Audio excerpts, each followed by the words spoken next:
I think being recognized as a rising star means that I get to be a part of an amazing cohort of clinicians that are changing what the face of medicine looks like and how medicine relates to its patients, how we as community members participate in improving the lives of both the communities that we serve as well as the communities that we're a part of. I think there are two groups of individuals for which being nominated would be exceptionally valuable: peers and patients.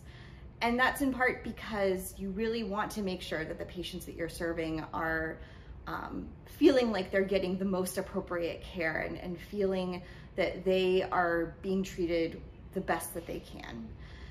But it's also so important to make sure that your peers within your medical profession as well as within your community also feel that you are providing the best care that you can for your community. And so in that, alongside patients, peers are the kind of second part of the invaluable group of people that we always need to be making sure that we are soliciting and advocating for constant feedback and constant room for growth. So I initially decided to become a clinician because as a high school student who was working in LGBTQ advocacy, I recognized that my trans-identified peers had far greater deficits in access to healthcare than I did as a lesbian. And I realized that was an area where I could make a difference. So I actually went into healthcare to do gender affirming care. I decided to focus in on pediatric and adolescent gynecology because I recognized that a lot of the decisions surrounding sexual and reproductive health in both the trans and the intersex communities are made when people are oftentimes young. And as such, I wanted to be a part of the teams and systems that ensure that we are providing the best potential for our patients to live their fullest sexual and reproductive health lives. Patient experiences working with my team is very individualized. So I see people from the time that they're born up until 35 years old. I see them for a variety of issues, including medical as well as surgical care.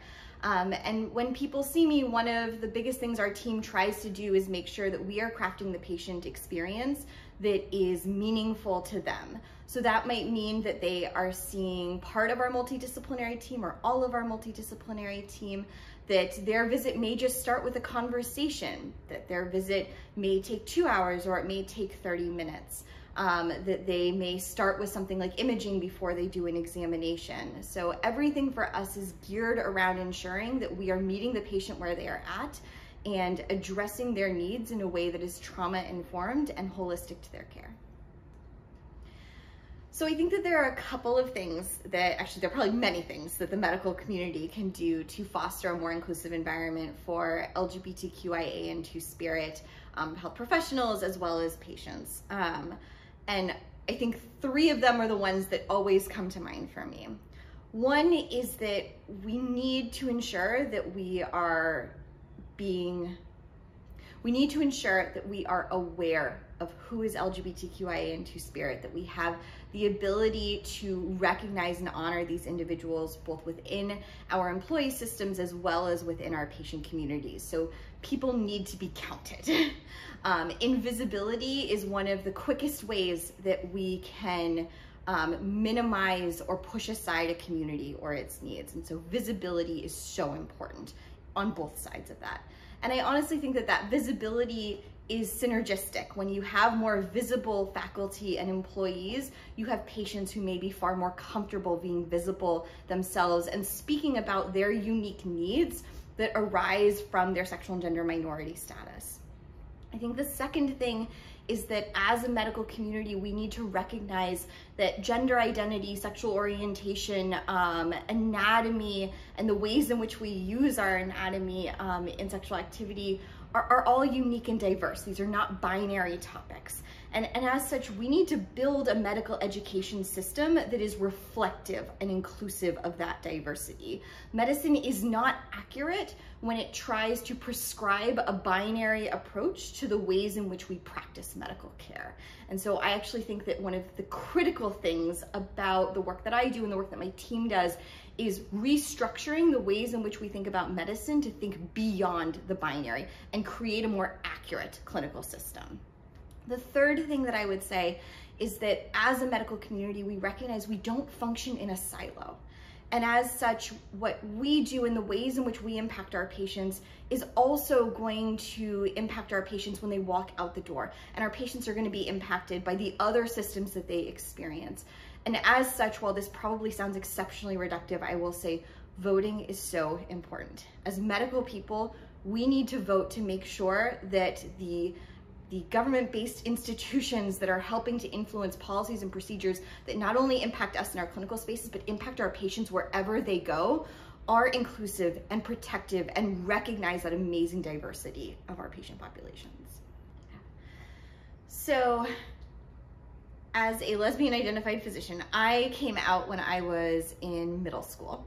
And I was very lucky at the time that I came out. I had exceptionally supportive parents, exceptionally supportive family, and I lived in a supportive community. Because of that, I have never had to think about my own sexual orientation as a barrier to the things that I do. In fact, I have been surrounded by people who have ensured that I feel empowered by my identities in order to pursue my dreams and my career. When I entered medicine, I think was probably one of the first times where I recognized that there were many people who thought differently about diverse sexual orientations.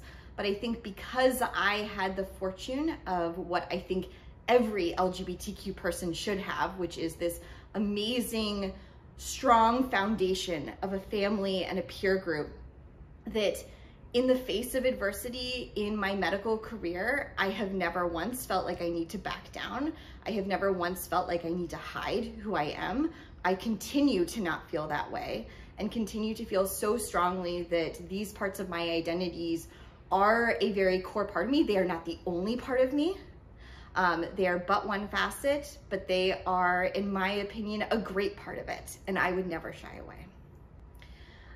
I think being an LGBTQ physician means that there are certain experiences that I can understand and share with some of my patients, including being invisible as a patient myself. So constantly being asked about my husband or my boyfriend in clinical spaces. I have had some of the experiences of understanding what it means to have been a part of a healthcare system that is not designed for me. So not being designed to welcome myself and my spouse in with the same open arms that they might a heterosexual couple. That being said, I also recognize the limitations of my shared experience amongst other LGBTQIA individuals. I think as a white lesbian, I'm exceptionally privileged relative to some of my peers. And I think that is in and of itself also very important for me to recognize, because many of the LGBTQIA communities have had far greater disparities in access to care than myself. And so part of what I try to center in those moments is recognizing that while I am a part of the community, I'm also a very privileged member of the community. So a lot of what I try to do is listen and learn from my other peers about their experiences, ensure that I am centering those as I am trying to work towards a better future. GLMA has been exceptionally impactful in my career. GLMA Health Professionals Advancing LGBTQ Equality is actually, I think, oldest and largest organization of LGBTQ health professionals that spans many different disciplines. And it's been this exceptional honor to work alongside leaders across health professional demographics as a means of advancing equality in many different healthcare domains. So we are not just focusing on gynecology, not just focusing on gender affirming care, but we are thinking collectively about the community, the ways in which the community interfaces with healthcare, and how at every step and every level of that, we can ensure that we are advocating for equity for the community. So there were a couple of reasons why I got involved in GLMA, but one of them was the desire to increase the visibility of individuals with intersex traits or differences in sex development. So recognizing that there is a percentage of our population who is born with variations in their sex characteristics that don't fit into the kind of prescribed male or female binary that we typically think of bodies, and that those individuals also deserve culturally competent, medically accurate healthcare. And one of the ways that we have started to improve the care of these populations is through advocacy within GLMA. So since my joining GLMA a couple of years ago, it is now one of the central pieces of our annual conferences. We now have many education materials that are geared towards educating clinicians on the fact that sex is not binary itself and actually holds a great deal of diversity similar to gender and sexual orientation. I think the message that I would want to send to the next generation of LGBTQ+ physicians is, I know it feels hard, but it's gonna get better. It felt hard for the generation before me, the one where many people were in the closet and not out, who faced outright discrimination and risks of their employment, risks of being able to access care. It felt hard for my generation, probably one of the first generations to have a much broader spectrum of visibility within healthcare, as we started to see the backlash of what it means to be visible and to be proud. But at every step of this, when it's been hard, doing the work has been worth it. Seeing the outcomes, seeing the shoes that you get to step into, the better world that you hopefully get to take over, it's absolutely worth it. Being honored on the first Castle Connolly LGBTQ Top Docs list, it feels like such an honor, especially because it's being done as a joint list alongside GLMA, an organization that I have valued for so many years. You know, the Top Docs list has been something that many of my peers in my hospital, as well as my own chief, have been on for a number of years. But being a part of the first LGBTQ Top Docs list is very special because it recognizes that, especially in this moment in time, with so much adversity towards sexual and gender minority communities, that visibility of LGBTQIA individuals is important. And it's not just important in advocacy spaces, it is important in healthcare, and it is important in the pieces of healthcare that feel routine, that feel like the everyday parts of how we assess and acknowledge clinicians. That we shouldn't just be doing that for the general population, but we should be recognizing that there are certain underrepresented populations within healthcare that are also important to uplift, that in this moment in time continue to face particular adversity as clinicians of being out and visible.